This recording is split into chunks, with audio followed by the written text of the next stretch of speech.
On today's show, the Dallas Mavericks seem to be back on track. Their star duo seems to be on track with the rest of the star duos in the NBA, but they're still not elite yet in one area. I'll tell you what that is coming up on today's Locked On Mavs. I'm Luka Doncic, and this is Locked On Mavericks podcast.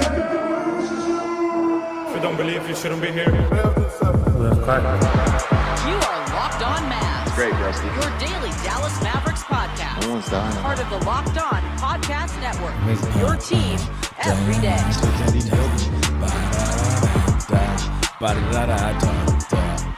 And welcome. You're locked on to the Dallas Mavericks. My name is Nick Angstadt, media member and NBA channel manager with Locked On Podcast Network.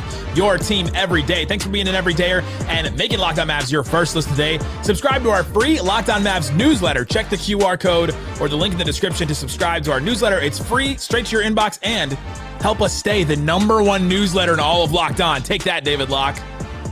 Even David Locke himself has a newsletter, and it's not the #1. How about that? How about that?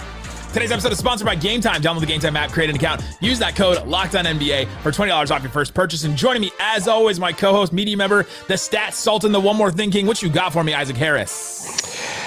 I want to say a quick shout out to all the Lego people out there that have reached out. Which I have one. The Lego community has been very supportive over the past 24 hours. As on the One More Thing yesterday that I dropped, I talked about some Legos. Nick said it was very pastoral analogy vibes. No, it was the way you worded it. You're like, how many of you here love Legos? I was like, that's like, how many of you here know the Lord? Get off me. And I just got a lot of love today. Good. Got some DMs, got different tweets talking about Legos. Some dude reached out and said, or some dude left a comment and said that he runs a Lego channel. And I was like, dude, the Lego community is a real community. Look what I found in my closet. Oh my gosh. One of the greatest feelings in the world is walking out of the mall, like North Park has a Lego store, and walking out with that giant, big yellow bag with a Lego on it. And I have one in my closet. My son's all in it, my daughter's in it, and my mom is about to come in for Thanksgiving, and she's like, we're going to the Lego store. I was like, for me too? For me too?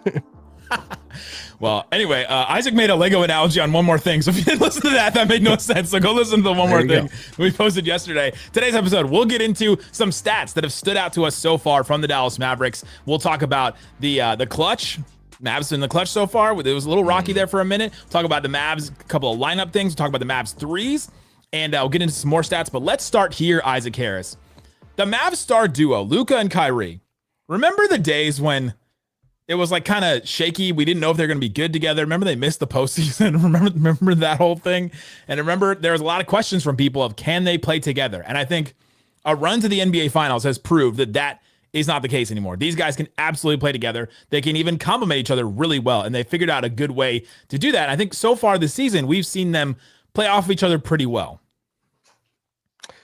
Sorry, I thought you were going to keep on going and mention a stat. Yes, no, I wouldn't say that we were in the camp as much as like it was fun to like make fun of people who after 10 games, it was like, dude, can they play? Can they play? And then they lost a lot of these games on purpose at the end of that season to get the Dereck Lively pick. And then it was like that record was like held against them. That this was the record with Kyrie and Luka. I'm like, do y'all realize what they're going for right now? But they're just too smart of players. They're too basketball geniuses to not work. And now we've seen it. I mean, their first full season together, they go to the NBA Finals. Come on. So it's a fun duo. It's a duo that Nico and them imagined, and it's going like it imagined. There's a pretty good proof of concept so far with this. And so I wanted to look at Luka and Kyrie as a star duo versus the other star duos in the NBA to see where they are on track. So these are all the numbers with these two players playing on the court at the same time. So the Mavs duo. Whoa, here we go, big graphic, chart. bro. Here we go, big chart. The Mavs IT coming in. Mavs have a star. They have a net rating, meaning they're outscoring teams by about 9 points per 100 possessions. That's really good. The only star duos that are better than them, as far as just overall efficiency, Jokic and Murray, Tatum and Brown of Boston, Şengün and Jalen Green of Houston. I included them, and they are actually doing really well. They're plus 11.5, which I thought was crazy. Curry and Draymond, they're plus 10. SGA and Jaylen Brown are plus about 10 as well of OKC. And those are the only teams that are better than the Dallas Mavericks so far in terms of outscoring teams per 100 possessions. And so I thought that was good. The thing, though, that I really wanted to focus on is the offense, because that's the thing that's really going to get Luka and Kyrie to get into that next tier, to be in that top 5, to really push them forward. The defense can only be so good. Their defense is on par with a lot of the rest of the units. Their defense is the same as OKC, Minnesota, Sacramento, the Warriors, even the Celtics. Like, their defensive rating when they're together on the court is about the same as those. So it's the offense to me that's got to get in that elite status. Here are the offenses that are better than Luka and Kyrie as a duo, just when these two players are on the court. Jokic and Murray are a 138 offensive rating, which is just absolutely insane. They blow everybody out of the water. 138 points per 100 possessions. Tatum and Brown are at 125. That's also really, really good. Then you have Jalen Brunson and Karl Anthony Towns are 125 points per 100 possessions. Then you have Curry and Draymond 120, and the Mavs, Luka and Kyrie 119 and a half. So they're right there with Curry and Draymond. It's just those top 3, Jokic and Murray of Denver, that are just insane, way higher than the Mavs, like almost 20 points per 100 possessions higher than the Mavericks. Wild. And then Tatum and Brown and Brunson and Cat are about 6 points higher. How do Luka and Kyrie and their duo get to that next level, or is it about the players around them, do you think? Well, I think a little bit of it is the consistency of who's playing with who. And this actually, I want to go ahead and mention something, because I think one of my stats goes into this. You look at the minutes played together with Luka and Kyrie with the best starting 5 that they have to offer, the starting 5 that we wanted them to start at the beginning of the season. Yeah, right. And with Klay, PJ, and Dereck Lively, those 5 together have played on the floor for 47 minutes this season. Almost a whole game, but not a lot. 47 minutes, guys. And they're a plus 29 net rating in that, but Great. just 47 minutes. For context, you look at the New York Knicks starting 5, they have played 229 minutes together. Wow. 229 for the Knicks starting 5, 47 minutes for this recent starting 5 that we think is the best starting 5 that they could throw out there. Yeah. So it just shows you that they haven't built that consistency yet. They haven't had that continuity with this 5-man lineup.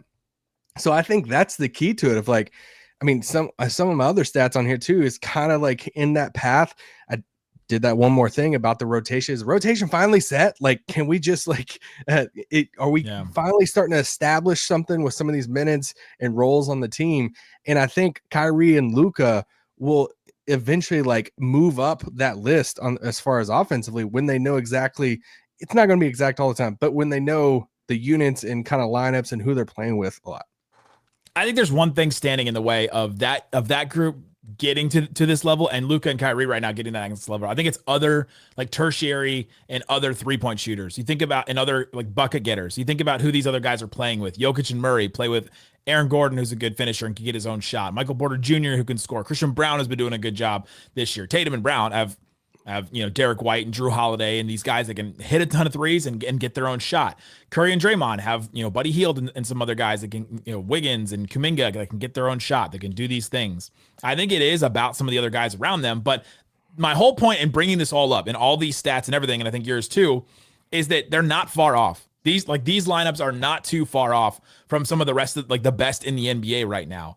And even some of the best in the NBA, the Mavs record is better, or is up there with some of these. I mean, they're not far off from Denver, not far off from the Knicks. And you look at some of these other, duos, they've beat the Thunder already. Well, it's pretty wild that you look at it and you say, we've all sat here and done the episodes, and fans and social media and everything, like, dude, this season's been weird to start the season. These first 3 to 4 weeks of the season, it's just like, what's going on? And they're top 8 in both offense and defense. Yeah, right. The team. So they're 5th in offense right now. And it feels like their offense has just not been the greatest. And I'm like, we're still number 5. So yeah. Their offense as a team is on pace with everybody. Their offense as a duo is on pace with everybody, except for the elite. They have not hit that level because we hold them to that high standard. I think part of it is Luka's efficiency. He has not shot the 3-ball well. We'll talk about that. PJ and Naji Marshall haven't shot the 3-ball well very much. The Mavs haven't got a lot from their backup guards and Dinwiddie, and then we'll talk about Hardy a little bit. And I think that is a little bit of this as well. But even all that being said, they're still not very far off. And I think that was an encouraging stat when I looked at it and I saw this duo compared to some of the other ones. You ready to hear what Giannis and Dame's is right now? This was before their game tonight. On Wednesday. Tell me, I'm ready. Giannis and Dame have a -5 net rating. They're getting outscored by 5 points per 100 possessions when those two guys are on the court. Not even like bench lineups with them or them separate. Like, it's crazy. Their offense is 111 points per 100 possessions. It was the worst of any star duo that I tracked. That's pretty tough. That's really bad. Pretty tough look for Dame. Very tough. Very tough. Honestly, for both of them. So it could be a lot worse, right? It could be that. That's where the Mavericks could be right now. So I think all that being said, they're in a good place. I like where they are. Coming up, let's get into some of the other. Let's talk about the Mavs' best 5 on the floor, and let's talk about them in the clutch. What have we seen from the Mavericks in the clutch so far that can encourage us or that we should be worried about? We'll talk about all that and more coming up. If you don't believe, you shouldn't be here. Today's episode of Locked On Mavs brought to you by GameTime. GameTime has all the tickets that you could want to go to a bunch of different things. There's a ton of stuff going on all the time. We've got Thanksgiving game. I saw that the Thanksgiving game for the Cowboys, they're really cheap tickets right now. You can go for like $30 to go see them right now. All kinds. I'm looking at it right now. Upper Deck tickets. I hit the all-in pricing, so you know I'm seeing exactly what I'm going to pay at the end. I love that feature. Right now, you can get tickets to go see the Cowboys for $48. $66 to actually have a seat. That's not standing room only. I know a lot of times you look at standing room only. $60. You're in the building, and I'm sure there will be empty seats for you to go fill and see Cooper that. Rush. After Let's that. Game Time. That's what I love about Game Time is all the different features like that. Their Game Time picks is curation that makes it easier to save more on sports, concerts, comedy, theater, all kinds of stuff like that. So take the guesswork out of buying tickets with Game Time. Download the Game Time app, create an account, use that code LOCKEDONNBA for $20 off your first purchase. Terms apply. Create an account, redeem that code LOCKEDON NBA. Download Game Time today. Isaac, what time is it? Game Time. That's right. Shut it down! Let's go home! Thanks for hanging out with us on Locked On Mavs, being part of the show, part of the Raccoon Squad, listening every day. We appreciate each and every one of you for checking out the show. Shout out to you if you're watching this on KFAA, because we are on KFAA every day at 4:30 or right before Mavs pregame. If the Mavs play a game, I got a message on Facebook from a former manager that I used to work in a restaurant like a long time ago, like 7 years ago, like almost maybe a decade ago. And she was like, I just saw you on TV in the restaurant that she was working at. So that was pretty awesome. So shout out to anybody you still being on Facebook. I have it. It's open. It's every once in a while. I'll throw it open. It's only friends and people that like back home, you know, it's like Random aunts and uncles. All right, Isaac, let's get into some more stats. So we talked about the star duos really quick on the star lineups though. I'm not taking a ton away from this, but I did like go through, and one of the things I track throughout the year is the lineups with Luka and Kyrie together. We talked about that's a good lineup. Luka on, Kyrie off, and Kyrie on the floor and Luka off. The Luka on, Kyrie off numbers right now. Their offense actually dips a little bit. Their defense becomes elite, 103 points per 100 possessions allowed. When Luka's elite at defense. Kyrie is off. They're a plus 12.5 per 100 possessions, and that's excellent. Gotta love that. When Kyrie is on and Luka is off, their offense actually gets a little bit better than normal, but their defense falls off a cliff, and their net rating is like plus 0.6. So the Kyrie lineups, they still have not figured out exactly what to do with those lineups. I feel like the Kyrie, Gafford, Grimes, like, you know, Naji, I feel like they're starting to figure something out the last couple of games, but so far that one has been the rough one.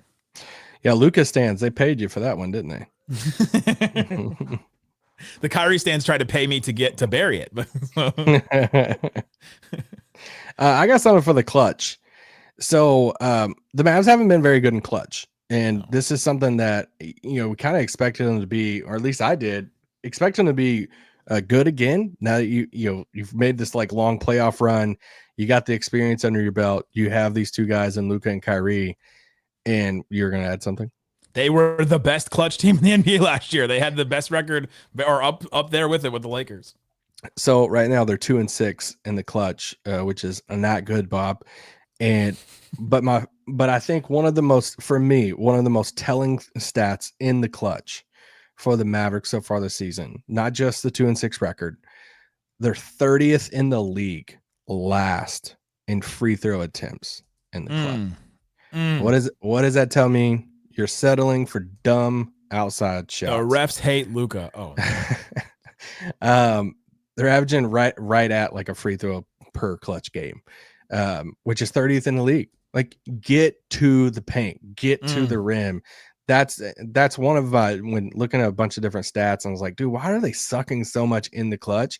It's not the like one thing of like, dude, if you lead the league, you're like all this stuff. But with a team with Kyrie and Luka who can get into the paint at will and can get to the rim, they got to do that more in these clutch games because they can't be last in the league in free throw attempts in the clutch.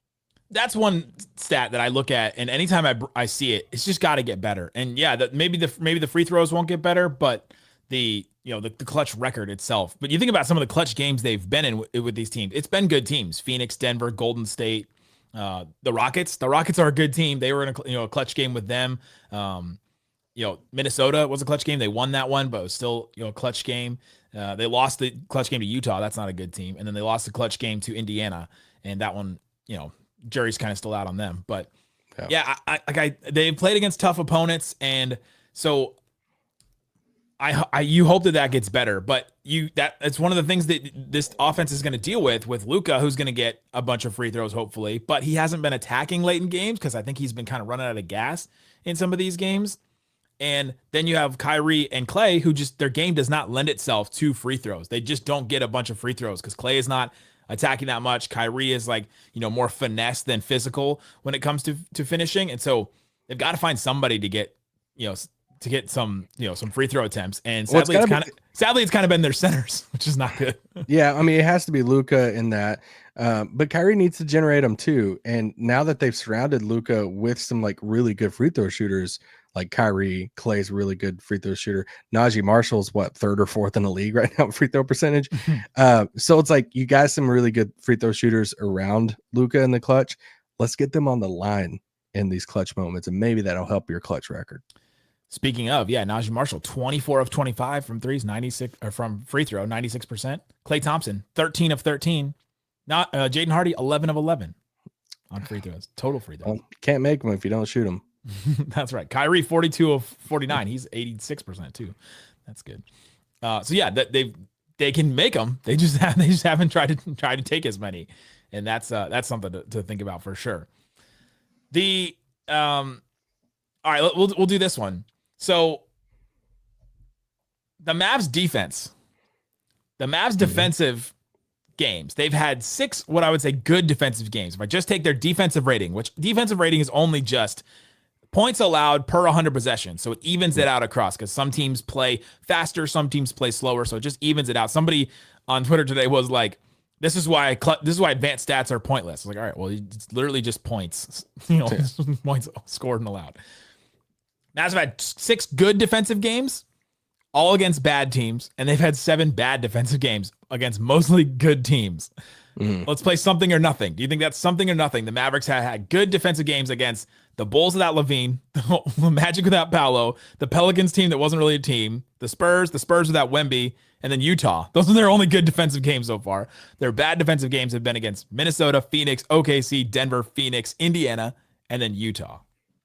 Yeah, I mean, it's definitely something. I mean, if it wasn't, you'd at least have 1 or 2 games in there against the good teams that you didn't have to just outscore by a million points. You always have to outscore them, but you didn't have to put up a ton of points to beat them. But yeah, I mean, I think it's definitely something until they put up a really good defensive effort against a really good team. And I would even settle for some average games. The Golden State game, they had an average defensive game. That's great. That gives you an opportunity to win, right? It just can't be awful. It just can't fall out from under you. And that's the thing that happened against all these other teams. But Minnesota, they won that one, so I guess you count that one. Houston, they also had an average defensive game against, and they lost that one, but still they were in it and had a chance. So it's just interesting to me that they've had all bad defensive games against basically all the good teams that they've played. And it's something that I'm looking at because the defense at a high level is the thing that we were the most worried about this offseason. Losing Dereck Jones Jr., bringing in Klay Thompson, that was the thing where you were going to trade hands. And there was going to be some benefits in a lot of ways, but the Mavs are looking at the playoffs, and you're looking at months from now. You're looking at April and May, thinking about how are we going to defend some of these good teams. And so far, very early in the season, they have not defended any of these good teams well. Well, what stat means more to you? the stat that you just gave, or the fact that they're 7th in the league in defensive rating? Because so the 7th in defensive rating, though, is bolstered by all these good defensive games against these terrible teams that aren't going to be in the playoffs. So I know, that's why I say I think that stat means more than anything right now. I think you can't hang your hat on, dude, we're a top 8 defense right now. Right. If all of these games that you've played actually good teams and not, rosters from a local high school that you haven't played good defense on. So, because that's ultimately what matters comes playoff time. So I think that's the stat that I would lean more towards. What defense does Mavericks have right now instead of that 7th defensive ranking league wide? Yeah, that's the one. So if I'm looking at their defense, something that I'm watching is when they play some of these good teams, and they don't have very many coming up. They got Denver on Friday, maybe Miami on Sunday if you count that.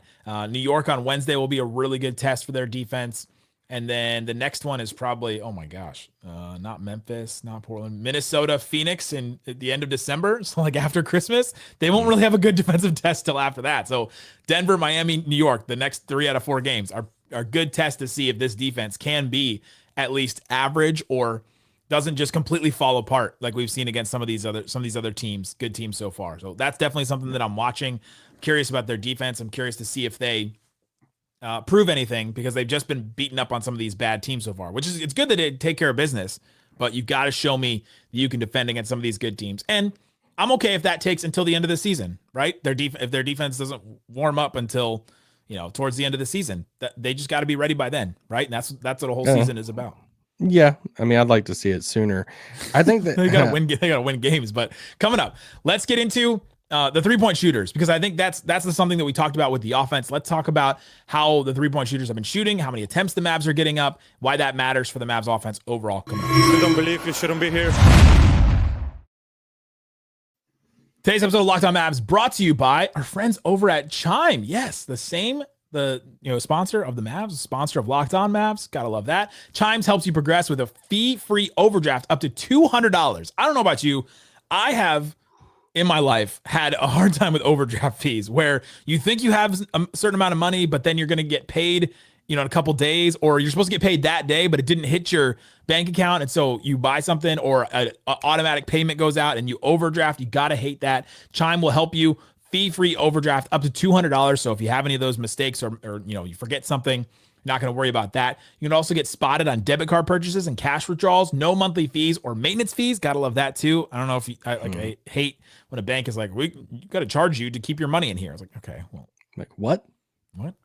Also, over 50,000 fee-free ATMs. Isaac, you need to get cash. You need to, go out and buy a Lego set, but you don't want your wife to know about it. Then 50,000 fee-free ATMs.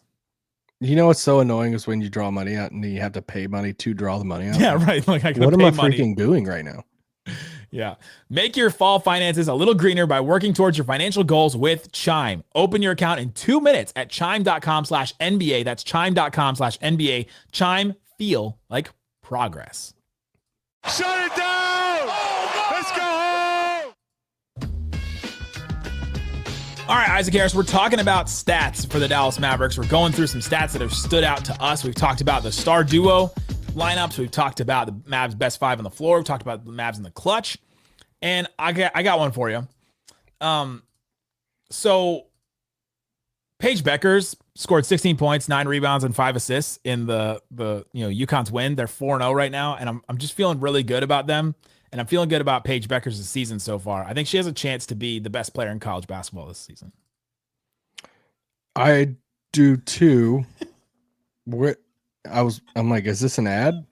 I also heard that she hasn't talked to the Wings yet. Is that right? Well, the Wings got the #1 pick in the lottery on Sunday. The draft is not until April. Oh. So they got to wait till then. But I'm excited about Paige Becker's being on the Wings. Anyway. What if she decides to stay in college? She could. She does have another year of eligibility, but she did say she was going to come out this year. So let's go. But, get those season tickets back going, Nick. I already got them. Oh, dang. You're on it. They were sold out. They were sold out when I called. I just want Satu to still be there. Will she still be there? She's my favorite player. I really hope so. She's a free agent too. It's something they got to figure out. But they did hire a GM this offseason. They're not Jerry Jones in it anymore. The owner was the GM. They were doing that for years, and now they've got a real GM. Gotta love that. Wow. Let's talk about the Mavs. Somebody's leaving a dumb comment after. Yeah, like how dare you do this? So the Mavs 3-point shooters. PJ, which one worries you the most? I'm gonna say PJ. PJ's shooting 26% on about 4 a game, so he's 10 of 38. Naji Marshall shooting 13% on 2 a game, 4 of 30. Hardy is shooting about 26% on 2.5 a game. That's 9 of 35. Which one worries you the most? Hopefully we don't have to rely on Hardy's.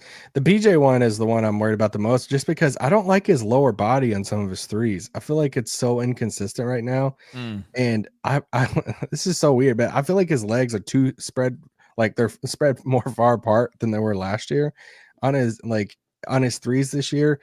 And it's just something I've been watching, and I'm not confident in any three that's going in right now for PJ. So unless he's in Oklahoma City. Except that he's 10 of 38, and was it 3 of them were in OKC? They have to hate him so bad. Oh, so much. But I mean, I guess realistically, if you don't do that, it's Naji's percentage that you're like, all right, dude, you like they need his defensive and his playmaking and stuff too. So he can't be a nothing on the 3-point line. To me, it's almost Naji's like per 36 attempts. He's not taking threes. I've seen him pass up threes, and I think would you take him if you're shooting 12%? Like, yeah, 4 of 30 it's not good. So that's he's like, one thing. Let me slice up the defense, which he does. The knife, he does. But that's something I'm definitely worried about, is about both of those guys shooting, because they're going to need those guys to hit shots, and so that's something I'm 100% watching. Well, I'm worried about more about the attempts as a whole. Last year, the Mavericks finished second in the league in 3-point attempts per game in the league. Right now, they are 22nd in the league in 3-point attempts per game. And it's not just that, like, it's the cause and effect. It's the chicken and the egg and all the stuff. You got to get into the paint. If you get into the paint, it brings the defense in, and then you can kick it out and you get way more 3-pointers. When you shoot a ton of threes, those teams are not just coming down and just like driving up and just launching threes. It's not that type of teams that shoot a lot of threes. You got to dribble and kick. You got to drive and kick. You bring in the defense, bring in the help defender, kick it out. Then you're launching threes left and right. I still feel like they got to get better at the, I think, was it Tim Cato on this show that when he was saying that he thinks they're going to like break the record for 3-point attempts this season? It's like, they're digging their hole right now, because they're 22nd in the league. And I mean, I don't know if I was like that far, but I was with him in the sense of like, dude, they're going to shoot a ton of threes this season. And right now they're just not, and they got to get that number up. If you look at their per 100 possessions, like their 3-point attempts, they're about 5 3-point attempts per game off of top 10, which is like where you would hope that they would be. So like, where do they get 5 more threes? We just talked about Naji Marshall turning down threes. Could he get 1 more a game? 2 a game? Klay Thompson is taking 8 a game. You want Klay taking another one? He gets run off the line a bunch. Yes, please. Yeah, but it's not. Luka's taking 10. The area where I think that they need to shoot more threes. You ready for this? Oh. Their second star, Kyrie, is shooting 54%, and he's only taking 5.5 a game. Give me 3 more right there. Force them, Kyrie. I don't care. Take them. And I mean, it's not, and also like they're 18th, 19th, 20th, somewhere through there in pace. So it's not like they're Indiana either. So yeah, they got to get this number up. I have one more thing. Do you have another thing? It's music to my ears. Do you have another thing? Nope. Another stat? Nope. No? Oh, all right. I don't know if this counts as a stat. It's more of like a question, but it has a number in it. Who? Sounds like me on Counted Up on Locked On NBA. Yeah, this is awesome. And it kind of goes in with my consistency thing earlier with the minutes played and all this stuff. Who is the player on the Mavericks who received a DNP CD, healthy, didn't play at all, 2 games later played 36 minutes. That's the sounder I use on Locked On NBA when I ask a question that like has a number in it, but it's not really. It's Quinn Grimes.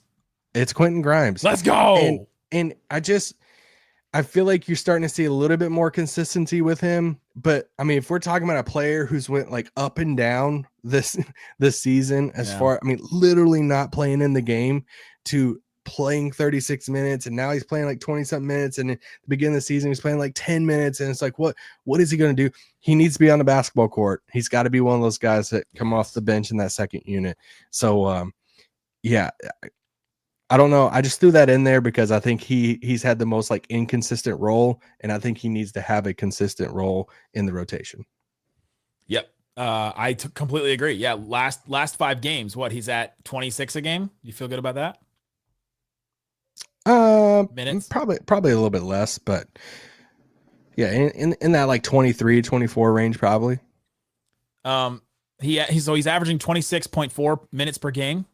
Who averaged 26.4 minutes a game last year for the Mavs?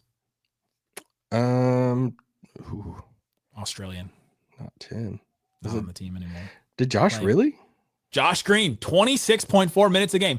Quinn Grimes, my whole thing in the offseason was he's filling the Josh Green role like 1-to-1. He is literally coming in and filling that role. 26 minutes a game, to me, I think it is great. They need that defense. They need shooting. We just talked about guys that are willing to shoot. He is willing to shoot, and he will put them up quick. Yeah. Yeah, I agree. Slightly said that he thought that my take in the offseason that Grimes would be the most impactful new player was insane. And he's like, not as insane anymore. I'm like, yes. Slowly but surely, not looking insane. That's what this podcast is all about.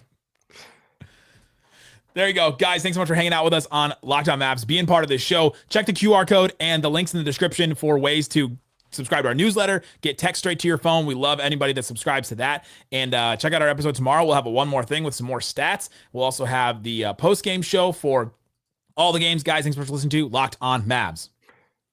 Beat